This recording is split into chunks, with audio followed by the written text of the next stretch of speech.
Have you ever been in a moment of deep intimacy and suddenly something unexpected happens? A rush of fluid, a sensation you didn't anticipate, and a flood of questions in your mind. Some people describe this as squirting. But here's the truth. Not everyone experiences it the same way.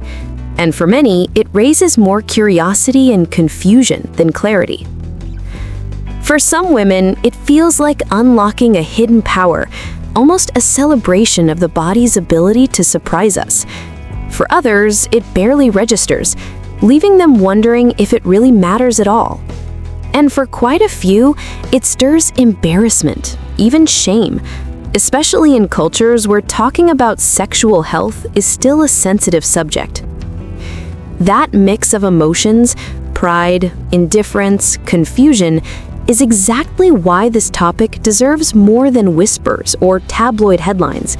It deserves honest conversation. Because behind the science of glands, muscles, and anatomy lies something deeper: how women actually feel, and how those feelings can shape relationships, self-confidence, and even how we view aging and sexuality. Now, you might be asking yourself, why should I care about this, especially at my stage in life? The answer is simple. Our bodies, at every age, are full of surprises. Understanding them not only removes unnecessary shame, but also helps us embrace intimacy with curiosity and compassion. And for older adults especially, it's a reminder that sexuality doesn't expire, it simply evolves. So in this journey, let's go beyond the surface. We'll explore not just the biology of squirting, but also the real stories, the emotions, and the lessons that can make intimacy at any age richer and more human. Let's be honest, sexuality has always been complicated to talk about, especially when it involves women's bodies. We grow up surrounded by half-truths, myths, and silence. Some of us first hear about squirting through late-night jokes, sensational headlines, or exaggerated scenes in adult films. But those images rarely match real life. They paint a picture that is either too glamorous or too shocking, leaving no room for the messy human reality in between. So when it happens in real life, whether in youth or later in life, it can spark a mix of emotions. Am I normal? Should I feel proud? Should I feel embarrassed? Is this a sign of something deeper? And because we don't always talk about it openly, the confusion lingers. But here's the thing, this isn't just about anatomy, or even just about women. It's about how we respond when our bodies surprise us. All of us, no matter our age or gender, have had moments when our body does something we didn't plan for. A sudden laugh that turns into tears, a song that makes our heart race, a stumble that turns into a dance. Squirting is just one more reminder that the human body is not a machine with predictable outputs. It's a living, evolving mystery. And that's what makes the subject worth exploring. Because when we stop seeing it as something strange or taboo, we start seeing it for what it really is: another way our bodies speak to us. What makes this topic fascinating is not only the biology behind it, but also the stories of the women themselves. In a study done in Sweden, 28 women who identified as squirters shared their personal experiences. Some said it was empowering, like discovering a secret ability. Others shrugged it off, saying it didn't feel like much of anything. And a few admitted it felt messy, uncomfortable, or even shameful. Those three perspectives, pride, indifference, and embarrassment, form the core of this conversation. They remind us that squirting is not a one-size-fits-all phenomenon. It's not something every woman experiences, and even for those who do, it doesn't always feel the same. And yet, each story holds truth, because ultimately, what matters most isn't whether it happens or doesn't, but how it's experienced emotionally, culturally, and relationally. Now, some people might say, well, isn't this just a topic for the young? Absolutely not. Sexuality does not vanish when we reach a certain age. In fact, for many older adults, it becomes richer, freer, and more meaningful. Think about it. After decades of living, we've collected wisdom, patience, and a deeper understanding of what matters. We know that intimacy is not only about physical sensation, it's about connection, laughter, trust, and the courage to be vulnerable. So when a topic like squirting enters the conversation, it's not about chasing novelty. It's about staying curious about our bodies, our partners, and the possibilities of pleasure even as we grow older. And there's something beautiful about that, because every time we allow ourselves to stay curious, we defy the idea that aging means shutting doors. Instead, we open new ones. I remember once speaking with an older couple who had been married for more than 40 years. They laughed as they told me how even after decades, their intimacy was still full of surprises. One night, something unexpected happened, something they didn't have a name for at the time. Instead of panicking, they both burst out laughing. Later, they researched, learned, and discovered the term squirting. For them, it wasn't about embarrassment. It was about realizing that their love story was still evolving, that their bodies still had mysteries to offer. That conversation stayed with me. It taught me that what really matters isn't whether squirting happens or doesn't. What matters is how we respond, with shame or with openness, with judgment or with curiosity, with fear or with laughter. So in this discussion, we're not here to glorify squirting as the ultimate proof of pleasure, nor to dismiss it as unimportant. We're here to explore it as a window into how women feel physically, emotionally, culturally, and relationally. We'll look at the science of the body, what researchers believe happens during squirting, and how it differs from other sexual responses, the voices of real women, their pride, their indifference, their shame, and everything in between. The cultural and relational layers, how society, partners, and personal history shape the meaning of squirting. And the bigger lesson, why understanding this topic helps all of us, at any age, embrace our bodies with more kindness and curiosity. And along the way, I'll share reflections, personal stories, and lessons that make this more than a scientific lecture. Because science explains the what, but stories explain the why it matters. So here's my invitation. Set aside the myths, the jokes, the exaggerated headlines. Instead, lean in with an open mind. Think of this as a journey not only into the biology of squirting, but also into the emotional landscape of human intimacy. Because in the end, whether or not it ever happens to you, the bigger story is about something universal. How our bodies surprise us, how our emotions shape our experiences, and how curiosity, even late in life, can turn confusion into connection. Section 1. Anatomy and Physiology Explained Simply. When we talk about squirting, most people's minds immediately jump to the visible event, the fluid, the wet sheets, the surprise. But behind that moment lies a fascinating dance of anatomy, physiology, and psychology. To truly understand it and to remove some of the mystery, we need to gently peel back the layers of how the female body works. Don't worry, we're not diving into dense medical jargon. Think of this as a guided tour, with me as your narrator, showing you around a museum of the body's hidden wonders. 1. The urethra, a familiar yet overlooked pathway. Let's start with a structure everyone thinks they know, the urethra. For most of us, the urethra is simply the pee tube, the channel that carries urine from the bladder out of the body. It's narrow, usually unnoticed, and often ignored in conversations about pleasure. But here's the twist. In the context of squirting, the urethra isn't just a functional tube. It becomes a passageway for something much more mysterious. Think of it as a small side street in a city.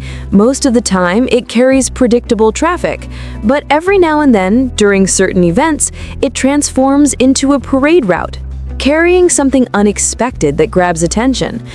And this is where many women's confusion begins, because when fluid emerges from the urethra during sex, the immediate thought is, "Oh no, did I just pee?" That fear, that flash of embarrassment, is deeply human, but research shows the fluid is more complex than that. 2. The Skene's glands, the female prostate. Just next door to the urethra lies something far less famous, the Skene's glands. If you've never heard of them, you're not alone. They're tiny glands tucked just beneath and around the urethra, and for years they were overlooked in medical education. Some textbooks barely mention them at all. Yet these glands are fascinating. They are often called the female prostate because, embryologically, they develop from the same tissue that forms the male prostate. That means men and women actually share a blueprint here. In men, it becomes the prostate. In women, it becomes the Skene's glands. During arousal, it's believed these glands can fill with fluid. Then, when pelvic floor muscles contract during orgasm, pressure is applied to the tissue surrounding the urethra. That pressure can push the fluid out, leading to what we see as squirting. Here's a helpful analogy. Imagine squeezing a soaked sponge. At first, it feels firm. Then, under pressure, droplets of water begin to flow out. That's essentially what some researchers believe happens with the Skene's glands and surrounding tissues. 3. The fluid. What exactly is it? Now, let's address the elephant in the room. What exactly is the fluid that comes out during squirting? Scientists have analyzed samples and found some interesting clues. In many cases, the fluid is clear or colorless. It sometimes contains PSA phosphatase, an enzyme also present in the male prostate, suggesting it originates at least partly from the Skene's glands. In some women, it also includes traces of urine, likely because the fluid passes through the urethra. So the most accurate answer is the fluid is usually a mixture. Some women release a small amount, almost like a teaspoon. Others gush dramatically. Neither is better or worse, it's simply variation. For those who fear it's just pee, the research suggests otherwise. Yes, urine may be part of it, but the defining feature is the presence of substances linked to glandular secretions. It's not identical to urination, and the intent, context, and physiology are very different. 4. Squirting versus female ejaculation, a subtle distinction. Another layer of complexity is the distinction between female ejaculation and squirting. Although the terms are often used interchangeably in popular culture, some researchers make a distinction. Female ejaculation is described as a small release of thicker, milky fluid from the Skene's glands. It's usually modest in volume and more glandular in nature. Squirting, on the other hand, is often larger in volume, clearer, and may include a mix of glandular fluid and diluted urine. Think of it as the difference between a drizzle and a sudden rainfall. Both involve fluid, both come from the same clouds, but the experience is different. 5. The muscles and pressure, the role of the pelvic floor. None of this would happen without the pelvic floor muscles. These muscles form a kind of hammock at the base of the pelvis, supporting the bladder, uterus, and rectum. During orgasm, they contract rhythmically, pulses of muscular activity that many women feel as waves of pleasure. When these contractions occur, they can also press against the tissues around the urethra, essentially squeezing fluid out of the glands and through the urethra. This is why squirting is often associated with orgasm, though it doesn't always line up perfectly. Some women squirt without a strong orgasm, and some orgasm without squirting. Here's a personal reflection. This detail shows just how beautifully complex the body is. We often assume cause and effect in sexuality is simple. Stimulus equals pleasure equals outcome. But the truth is more layered. Our bodies are not machines, they are symphonies, where different instruments can play together or separately, creating unique performances each time. 7. Why some women do and some do not. Now the question many ask, why can some women squirt and others cannot? The honest answer, science doesn't know for sure. Possibilities include anatomical differences in the size or sensitivity of the Skene's glands, variations in pelvic floor muscle strength or coordination, differences in nerve sensitivity and arousal patterns. Psychological factors, relaxation, trust, and openness may make it easier to let the body release fluid. The important thing to emphasize is this: not being able to squirt does not mean something is wrong. Just as some people can roll their tongue and others can't, this is one of many variations in human physiology. 8. The emotional overlay. Why anatomy alone isn't enough. Even though we've walked through the urethra, the glands, the fluid, and the muscles, the truth is, anatomy only explains part of the story. The other part is how women feel about it, and that can't be separated from emotions, culture, and personal history.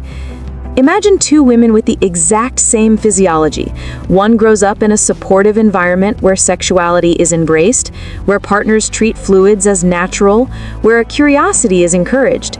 She may view squirting as empowering. Another grows up in a setting where sex is shameful, where any sign of bodily fluids is dirty. For her, the same fluid release may feel humiliating. This is why anatomy is only the doorway. To understand squirting, we must walk through into the realm of experience, emotion, and culture, which is where we'll go next.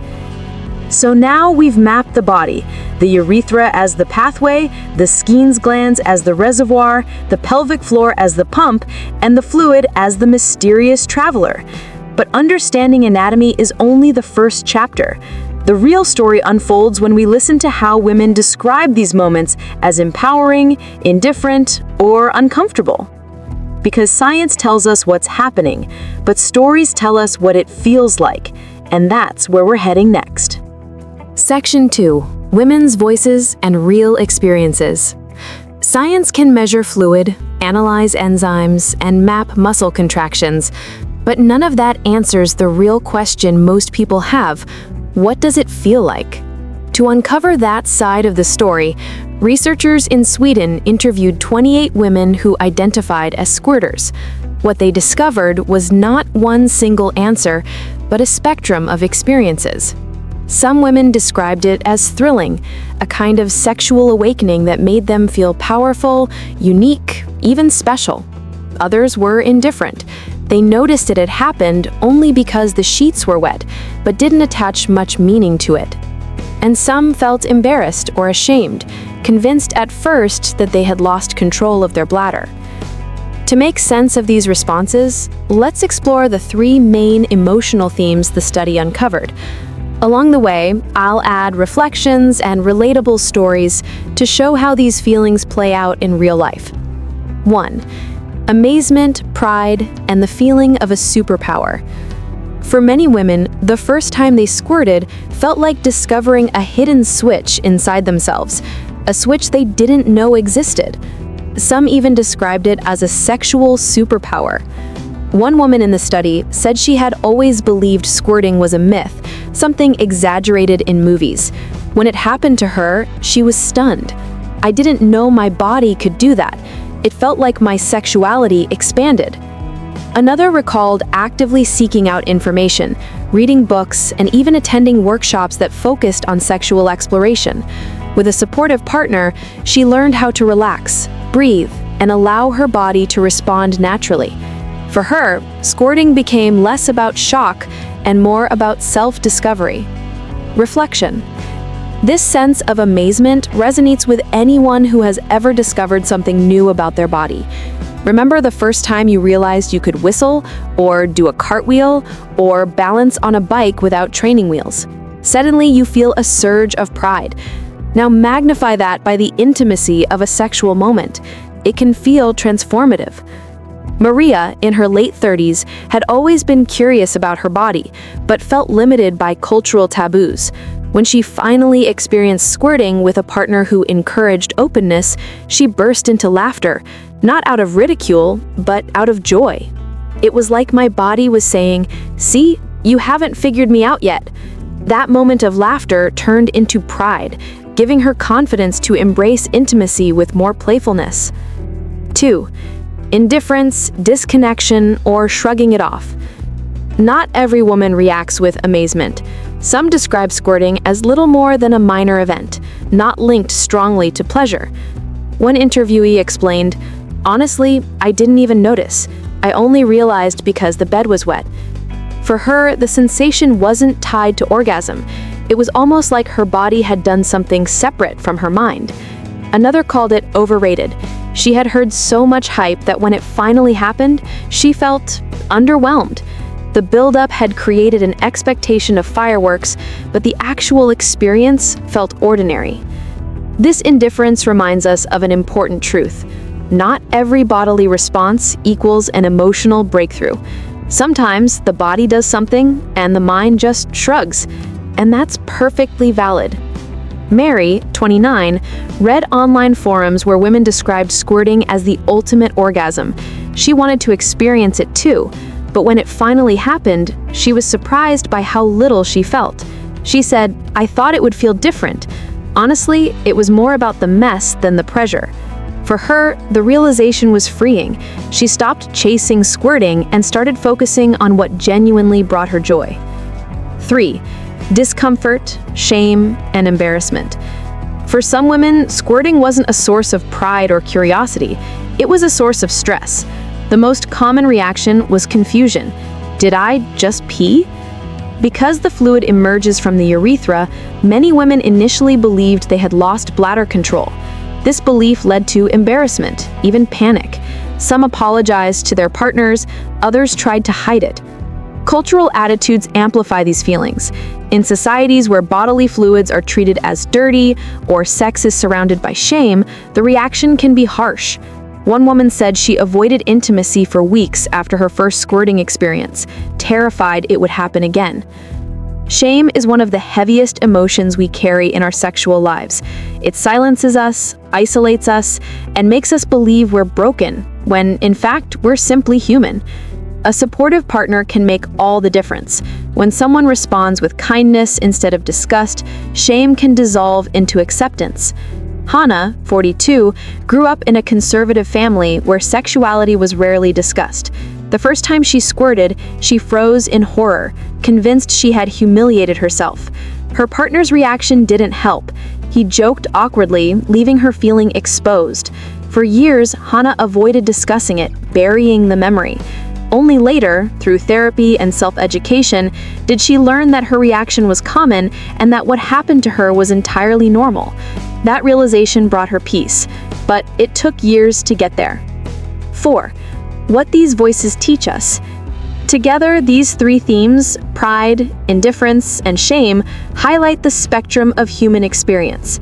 They show us that squirting is not simply a biological event, it's an emotional and cultural one. Two women with nearly identical physiology may react in opposite ways, simply because of their mindset, upbringing, or partner's response. That's why it's impossible to reduce squirting to a single definition of pleasurable or embarrassing. It's both, depending on who you ask. To me, this is a powerful reminder that sexuality is never just about the body. It's about context. If a woman grows up in an environment that celebrates curiosity, she may welcome squirting as part of her journey. If she grows up in silence and shame, she may dread it. Neither reaction is wrong. Both are human. 5. The partner's role. One theme echoed in many interviews was how partners reacted.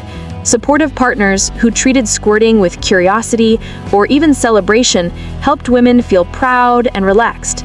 Dismissive or mocking partners made women feel ashamed. In one account, a woman recalled her boyfriend smiling warmly and saying, "Wow, that was amazing."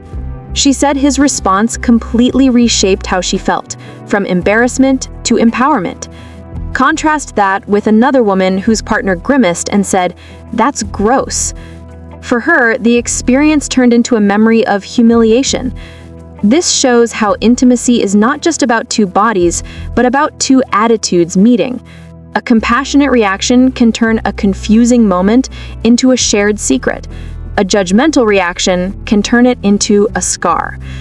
So we've heard the voices of women, some celebrating squirting as a gift, some dismissing it as unimportant, and some struggling with shame.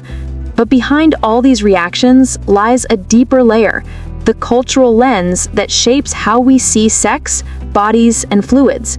To truly understand why squirting can feel empowering for some and humiliating for others, we need to look beyond biology and beyond personal stories. In the next section, we'll explore the cultural, relational, and societal context, the hidden forces that turn a biological event into a source of pride, indifference, or shame. Section 3. Cultural and relational context. If biology explains the what of squirting, culture explains the why it feels the way it does. Our bodies may produce the same fluid, but how we interpret it, whether as a source of pride or shame, is filtered through the lens of culture, media, and relationships. Think of it this way. A laugh means one thing in a comedy club, another in a funeral home. The same sound, but the surrounding context gives it meaning. Squirting works the same way. It's not just about glands and muscles. It's about the stories society tells us about what's normal, dirty, or desirable. 1. The weight of silence and taboos. In many cultures, female sexuality has long been shrouded in silence. Talking openly about desire, pleasure, or bodily fluids is often discouraged. Women grow up hearing euphemisms instead of clear explanations, or worse, hearing nothing at all. So when squirting happens, the lack of language creates confusion. Without clear knowledge, the brain fills in the blanks with fear. Did I lose control? Is this embarrassing? Will my partner judge me? Silence is never neutral. It leaves space for shame to grow. In my experience, the absence of conversation around women's sexual health doesn't protect anyone's modesty. It simply keeps people uninformed, leaving them vulnerable to embarrassment when natural things happen. 2. The media distortion, porn and performance. Let's face it, for many people, the first time they ever heard about squirting wasn't in a classroom or a medical book. It was in pornography. In adult films, squirting is often exaggerated for effect, dramatic streams of fluid, repeated on cue, framed as proof of ultimate pleasure. This creates an unrealistic script that squirting is both common and necessary, and that women who don't do it are somehow missing out. But real life rarely matches the screen. Some women never squirt, and that's completely normal. Others do, but the volume is much smaller or the sensation less intense. Porn doesn't show the awkwardness, the cleanup, the mixed emotions. It shows performance, not reality. Carla, 27, admitted she once faked squirting for a partner because she felt pressured. He had watched too much porn. He thought if I wasn't squirting, he wasn't doing it right. Eventually, she confessed and told him the truth. To her surprise, he was relieved. He had felt pressured too, trying to make it happen. Together, they redefined intimacy in more authentic terms. This story highlights how media shapes expectations. When people believe pleasure must look a certain way, they stop listening to their bodies and start chasing performance. 3. Cultural differences. Acceptance versus shame. Attitudes towards squirting vary widely across cultures. In some communities, sexual exploration is encouraged, and squirting is seen as a playful, natural variation. In others, bodily fluids are stigmatized, considered dirty, or even sinful. One researcher noted that in more sex-positive cultures, women were more likely to describe squirting with pride or indifference. In more conservative environments, the same phenomenon was more often linked to shame. Culture doesn't just shape what we do, it shapes how we feel about what we do. If you grow up being told that your body is something to hide, even a natural release of fluid can feel like evidence of failure. If you grow up in a culture that celebrates pleasure, the same release can feel like a badge of honor. 4. The partner's role. Mirror of meaning. In nearly every story about squirting, one element keeps coming back: the partner's reaction. A supportive partner can transform squirting from embarrassment into pride. A dismissive or mocking partner can turn it into trauma. In that sense, squirting is not just about the woman's body, it's about the shared space of intimacy. After her first squirting experience, Elena immediately apologized, flustered and embarrassed, but her partner smiled, kissed her forehead, and said, "You don't ever have to apologize for your body. This is us discovering together."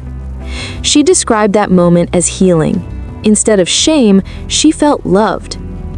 Contrast that with Naomi, who recalled her boyfriend saying, "That's gross. Don't ever do that again." The words stung, leaving her with a lingering fear of intimacy. Years later, she admitted she still flinched when sex became intense, worried it might happen again. Partners act as mirrors. They don't just witness squirting, they define its meaning in that moment. The difference between shame and pride often comes down to one sentence, one look, one reaction. 5. The role of age and life experience. Interestingly, age also shapes perception. Younger women exposed to media hype may feel pressured to squirt as proof of real pleasure. Older women with more life experience may approach it differently. For some, it's a curiosity. For others, it's irrelevant. And for many, it's simply one chapter in a much longer story of sexuality. I've noticed that older adults often bring more acceptance to the table. After decades of living, they know that intimacy isn't about performance, it's about connection. So while squirting may still surprise or confuse them, it's less likely to define their sense of self-worth. We've seen how culture, media, and relationships give squirting its meaning. For some, it's empowering. For others, it's embarrassing. And for many, it depends on the partner, the context, and the stories society has told them. But what do we do with this knowledge? How can we apply it to make intimacy healthier, kinder, and more authentic? In the next section, we'll explore practical reflections and personal lessons, guidance for couples, for individuals, and for anyone who wants to embrace curiosity instead of shame. Section 4. Reflections and Practical Lessons. By now we've explored the science, the stories, and the cultural frame surrounding squirting. We know it's not just about fluid, it's about meaning. But the big question remains, what can we actually learn from this? How do we take something that has been wrapped in confusion, shame, and myth and turn it into a lesson about intimacy, confidence, and connection? The good news is that squirting, whether it happens to you or not, offers powerful insights into how we approach sexuality. Insights that apply to everyone, regardless of age, gender, or personal experience. Let's break these lessons down into practical reflections. 1. Curiosity is healthier than judgment. The first and most important lesson is simple. Approach your body with curiosity, not judgment. When something unexpected happens, whether that's squirting or trembling during orgasm or even just blushing at a touch, the natural instinct might be to judge. That's weird, I must be broken. But curiosity transforms the moment. That's interesting. What is my body trying to tell me? Imagine two women experience squirting for the first time. One says, "Oh no, I must have embarrassed myself." The other says, "Wow, my body just did something new. Let's learn about it." The event is the same, but the mindset determines whether it becomes a source of shame or wonder. Our bodies are storytellers. When we listen with curiosity instead of judgment, those stories become sources of wisdom rather than anxiety. 2. Communication makes or breaks the experience. A supportive partner can turn embarrassment into pride. A mocking partner can turn curiosity into trauma. That's why open, honest communication is crucial. If squirting happens, don't panic. Take a breath. Share how you feel. If you're the partner, respond with kindness and reassurance. A simple sentence like, "That's amazing, don't worry about it," can dissolve shame in an instant. Before intimacy, normalize conversations about bodies and surprises. You can say, "Hey, sometimes our bodies do unexpected things. Let's just agree to laugh and explore instead of worrying." Communication isn't just about words, it's about tone, eye contact, and presence. Even silence, if filled with acceptance rather than judgment, can communicate love. 4. It's normal either way, whether it happens or not. One of the most damaging myths is that squirting equals real pleasure, or that women who don't squirt are missing something. That belief creates pressure for women to perform or shame for those who never experience it. The truth is, some women squirt, some don't. Both are normal, neither defines sexual satisfaction. Think of it like laughing. Some people laugh loudly and often, others chuckle quietly. Both are still laughing, neither is better. Our culture is obsessed with visible proof, but real intimacy isn't measured in volume or spectacle. It's measured in connection, trust, and the subtle joy of being seen. 5. Age brings perspective. Embrace it. For older adults, the conversation about squirting feels distant, something for the young. But in reality, age brings a unique gift: perspective. Many older couples say that intimacy becomes less about performance and more about presence. That means, if squirting happens, it's simply one more surprise in a long journey of discovery. And if it doesn't, it's no loss. The focus shifts from results to connection. After 40 years together, Robert and May laughed when squirting happened unexpectedly. "We thought we'd seen it all," May joked. Instead of embarrassment, it became another story in their shared history, another reminder that the body never stops surprising us. Aging doesn't diminish sexuality, it transforms it. Each stage of life offers new ways to experience intimacy. Staying curious at 60, 70 or beyond is not only possible, it's essential to keeping intimacy alive. 7. Redefine pleasure beyond performance. If there's one takeaway from the stories we've heard, it's that squirting is not the ultimate proof of pleasure. True intimacy is not about hitting milestones, it's about listening, feeling, and being present. When we chase performance, whether it's squirting, lasting longer, or achieving simultaneous orgasms, we turn sex into a competition. When we release those pressures, sex becomes play again, exploratory, joyful, imperfect, and human. Ask yourself after intimacy, did we feel connected? Did we enjoy each other? If the answer is yes, then it was meaningful, regardless of whether squirting happened. 8. Education empowers, silence shames. The lack of education about female sexuality fuels myths and shame. Many women in the Swedish study said they thought they had peed themselves because no one had ever explained squirting to them. Imagine if we taught young people from the start that bodies are complex, surprising, and diverse. Imagine if we normalize the idea that pleasure comes in many forms. How much shame could be avoided? Education is not just for the young. Adults too benefit from unlearning myths and relearning truths. Each time we talk openly about topics like squirting, we chip away at the silence that breeds shame. Practical mindset reset for couples. Here's a simple 3-step mindset couples can adopt. 1. Expect the unexpected. Bodies are unpredictable. Accept that surprises may happen. 2. Respond with compassion. Whether it's squirting, blushing, or awkward noises, choose kindness. 3. Celebrate the connection. At the end of the day, intimacy is about the bond you share, not the fluids your body produces. We've taken squirting from mystery to meaning, from glands and muscles to voices and cultures, to lessons we can actually use in daily life. But there's one final step left in this journey. In the last section, we'll tie it all together with a closing reflection on what squirting really teaches us about being human, the value of acceptance, the power of curiosity, and the gift of intimacy that evolves with us as we age. Section 6. Closing Reflections and Life Lessons. We've traveled a long road together. We started with curiosity, that sudden, surprising gush that leaves so many wondering, what just happened? Then we looked at the anatomy, the skin's glands, the urethra, and the muscles that make squirting possible. We listened to the voices of women, voices filled with pride, indifference, and sometimes shame. We zoomed out to see how culture, media, and partners shape those experiences. And finally, we drew practical lessons about curiosity, communication, and acceptance. Now it's time to step back and ask the bigger question. What does squirting really teach us about being human? 1. Our bodies are wonders, not machines. The first lesson is this. Our bodies are not mechanical devices. They are living, breathing mysteries. They don't always perform on command, and they often surprise us. For some, squirting is part of that surprise. For others, it never happens. Both are normal. And both remind us that sexuality isn't something we fully control. It's something we experience.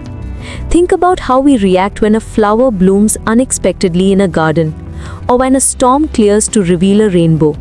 We don't control it, but we marvel at it. Our bodies deserve the same sense of wonder. 2. Pleasure is personal, not universal. One of the most striking discoveries from the Swedish study was how differently women described squirting. For some, it was empowering; for others, irrelevant; for others still, embarrassing. The exact same biological event carried wildly different meanings. And that's the truth about pleasure. It's deeply personal. What thrills one person might bore another. What embarrasses one person might liberate another. There is no single map.